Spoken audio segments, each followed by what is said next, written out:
Et voilà, bonjour les amis. Alors, eh bien aujourd'hui nous sommes le dimanche des Rameaux.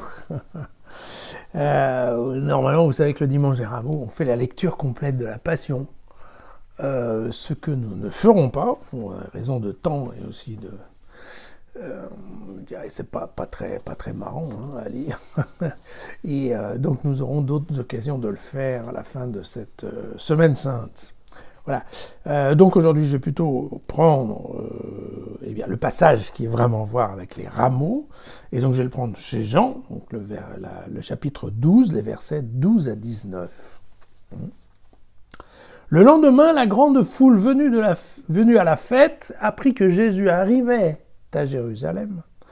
Alors ils prirent des branches de palmier et sortirent à sa rencontre. Ils criaient « Hosanna, béni soit au nom du Seigneur, celui qui vient, le roi d'Israël ». Trouvant un ânon, Jésus s'assit dessus, selon qu'il est écrit « Ne crains pas, fille de Sion, voici ton roi qui vient, il est monté sur le petit d'une ânesse ». Au premier moment, ses disciples ne comprirent pas ce qui arrivait. Mais lorsque Jésus eut été glorifié, ils se souvinrent que cela avait été écrit à son sujet et que c'était cela même qu'on avait fait pour lui. Cependant, la foule de ceux qui étaient avec lui, lorsqu'il l'avait appelé Lazare hors du tombeau et qu'il l'avait relevé d'entre les morts, alors cette foule lui rendait témoignage. C'était bien en effet parce qu'elle avait appris ce qu'il avait opéré qu'elle se portait à sa rencontre. Les pharisiens se dirent alors les uns et les autres, « Vous le voyez, vous n'arriverez à rien. Voici que le monde entier se met à sa suite. » Bon.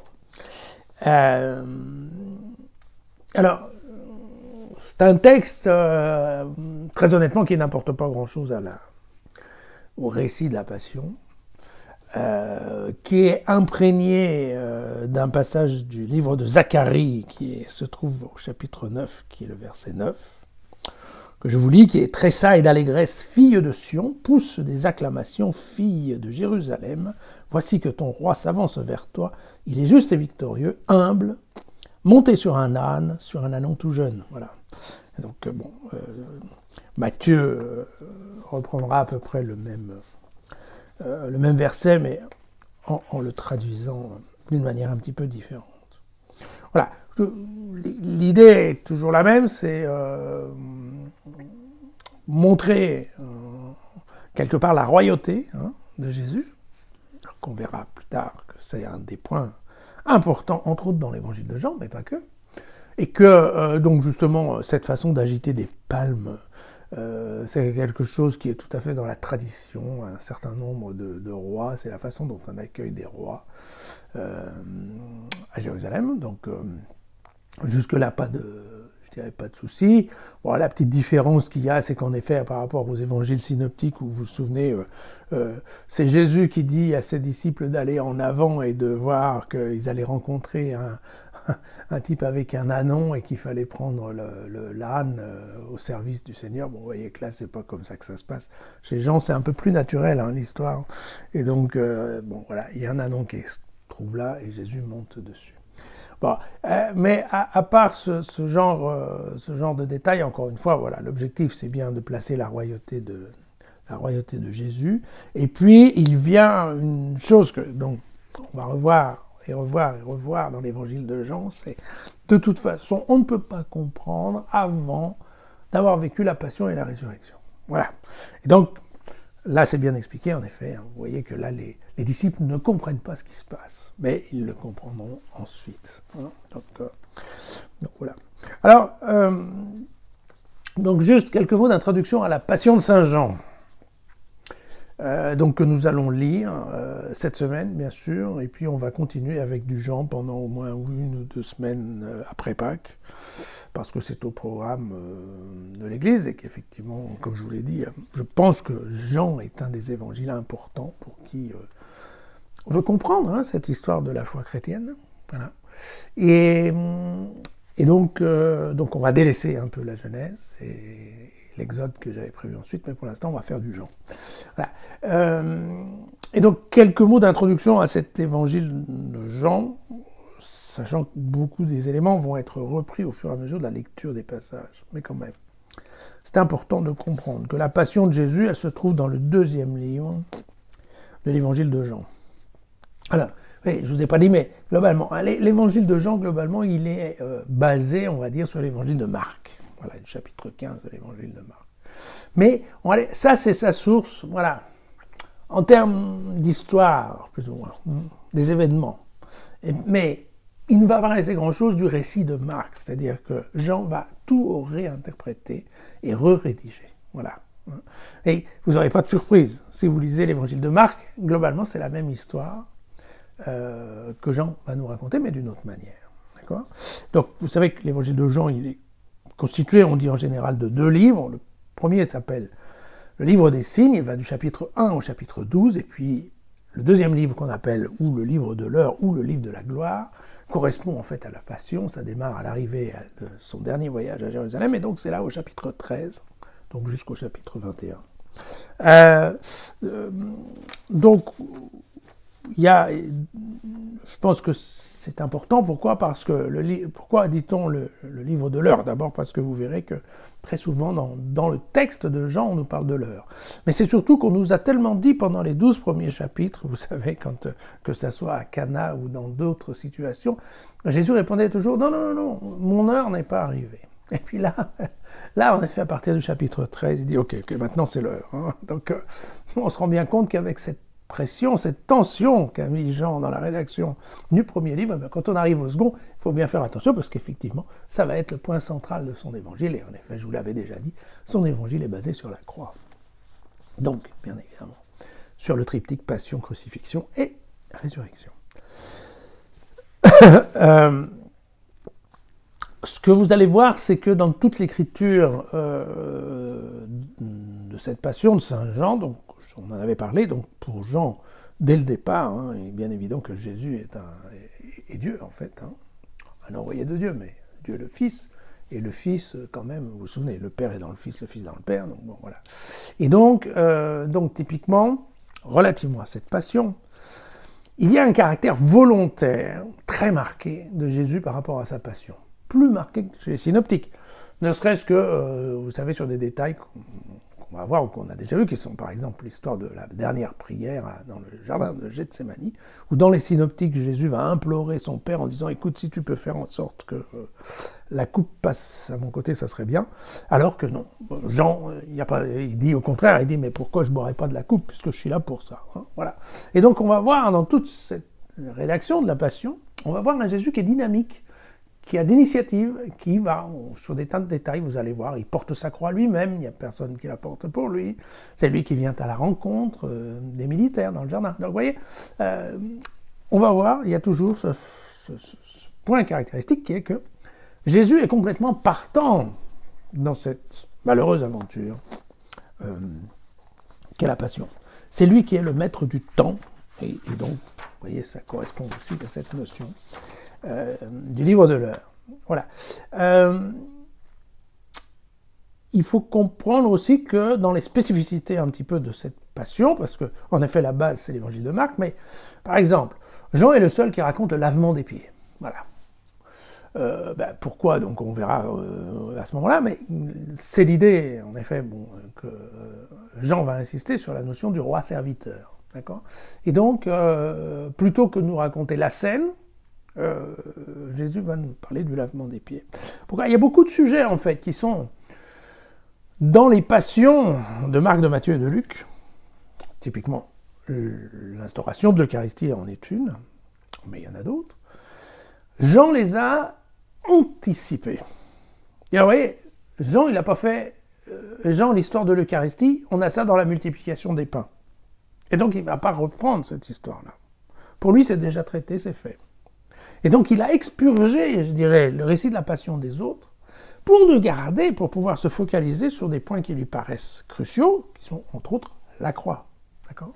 Et il a rajouté donc, ce lavement des pieds de façon à bien centrer sur ce qui lui plaît de communiquer, vous voyez, par exemple. On se souvient de cette histoire, vous avez l'exemple de la purification du temple. Bon, la purification du temple chez les évangiles synoptiques, c'est bien dans son dernier voyage à Jérusalem. Vous vous souvenez que chez Jean, c'est tout au début. Donc, on n'a plus besoin de parler de ça. Donc, selon Jean, parlons des choses importantes. Et bien, cette image donc de lavement des pieds en est une. Voilà. Il y a aussi quelque chose que Jean développe, que les autres ne développent pas, c'est la question, outre la glorification, bien entendu, c'est la question que la croix permet le retour vers le Père. D'accord ? C'est plus facile pour Jean, puisque Jean part du principe que dès le départ, Jésus vient du Père. Il n'y a pas la question de la surprise. Où va-t-il ? Non, chez lui c'est à peu près normal. Jésus est venu sur terre et au moment de la croix, il repart auprès de son Père. Et donc, il faut voir ça, ça veut dire que dans la description qu'il va faire de la Passion, je vous rappelle que pour Jean, la croix n'est pas un instrument de supplice. C'est au contraire un instrument d'élévation. Alors, ça veut dire qu'il n'y a pas la même, on va dire, tristesse, voilà, puisque, en fait, c'est tout simplement le retour normal de Jésus à son Père. Vous voyez ? Alors que ça change aussi un peu la photo, et par exemple, Jean va faire une chose que les autres ne vont pas faire. Jean va se préoccuper de la communauté qui reste. Il va anticiper le fait qu'il part chez son Père. Et donc, vous savez, c'est là où il va dire « Non, mais moi, je vous laisse le Paraclète, donc en fait l'Esprit Saint, d'accord, pour me remplacer et que vous ayez quelqu'un même quand je ne suis pas là. » Vous voyez. Donc, il y a ce côté un peu programmateur qu'il n'y a pas chez les autres. Voilà. La construction littéraire de la Passion de Saint Jean, elle est très sophistiquée. Alors, pour ceux que ça intéresse, vous prenez un cours ou achetez un bouquin en 2 tomes, un type qui s'appelle Zumstein qui a écrit ça. Vous avez aussi tous les livres de Pierre-Marie Blanchard, qui sont des auteurs français qui ont beaucoup travaillé sur la question de Saint Jean. Et il est évident que, en fait, c'est très compliqué. C'est un texte qu'on lit comme ça facilement, mais en fait, la façon dont ça a été écrit est très compliquée. Et donc, vous allez voir, on verra pas, mais globalement, il y a beaucoup de clins d'œil qui sont faits, parce que un des points de Jean, c'est de montrer que la Passion, c'est l'accomplissement des textes de l'Ancien Testament. Donc, on va avoir plein de références éparses à des textes de l'Ancien Testament, donc quand on va les rencontrer, je vais vous les dire, qui montrent que ce qui se passe, en fait, tout était prévu. Alors, ça, c'est la grande idée aussi de Jean, à partir du moment où Jésus est Dieu. Quand il est venu sur terre, il a son programme qui est fait, et donc tout est prévu, en fait. Et tout a été prévu aussi dans les textes de l'Ancien Testament. L'épisode avec Pilate, il est absolument merveilleux. C'est un des points centraux de l'évangile de Jean. C'est en fait l'interrogatoire que va faire Pilate à Jésus, qui se fait en fait en 2 temps. Et donc vous allez voir, cette scène, elle est merveilleuse, avec des allers-retours, parce que les Juifs sont restés dans la cour, mais par contre Jésus est dans le prétoire, et l'histoire telle que nous la raconte Jean, même si on sait que c'est pas vrai, que ça s'est pas passé comme ça, Pilate en fait fait des allers-retours, il rentre, il sort, il rentre, il sort. À l'intérieur, il est en face à face avec Jésus, à l'extérieur, c'est le face à face avec les Juifs. Et donc, c'est vrai que la construction, en fait, vous allez voir, est très, très intéressante. Et puis au milieu, c'est vrai qu'il y a des phrases dont l'histoire a gardé un trait philosophique, ou philosophique ou littéraire, sans que ça ait été forcément d'ailleurs l'objectif de Jean, mais c'est vrai que des choses du genre ecce homo, voilà, tout le monde connaît, ou le fameux « qu'est-ce que la vérité de Pilate ?» Voilà. Vous verrez, c'est vraiment assez savoureux. Voilà. Les derniers mots de Jésus sont aussi très subtils par rapport aux autres évangiles. Donc vous voyez que Jésus termine avec ce « j'ai soif », qui a à voir bien entendu avec la coupe et la volonté, encore une fois, même cloué à la croix, Jésus continue à avoir la volonté de boire la coupe. Donc ça, mais il continue aussi à commander. C'est un côté souverain de Jésus. Écoutez, j'ai soif, donnez-moi à boire. Et puis, il y a ce fameux « tout est achevé », qui, bien entendu, a 2 sens, qui est effectivement la vie est terminée, mais aussi la mission de mon Père est achevée. même si on sait qu'elle n'a pas été très brillante, elle est quand même terminée. Voilà. Et puis à la fin, on aura le coup de lance, qui est aussi un autre symbole lié à encore le livre de Zacharie. Donc voilà. Donc voilà, préparez-vous, il y en a pour toute la semaine. Souvenez-vous, voilà, la passion, la croix, c'est vraiment l'objectif de tout l'évangile de Jean. Et comme c'est un livre un peu compliqué, il faut prendre un peu son temps, faire attention aux mots, voir un peu les détails, mais aussi quelque part se laisser imbibé, hein, je dirais, par ce texte. Personnellement, j'y passe beaucoup de temps. Et chaque fois, on retrouve voilà, des nouvelles dimensions, des petits détails qui ont en fait énormément d'importance. Et bon, en fait, voilà. Bon, c'est un plaisir, en tout cas. J'espère que pour vous, ça va l'être. Voilà. À demain.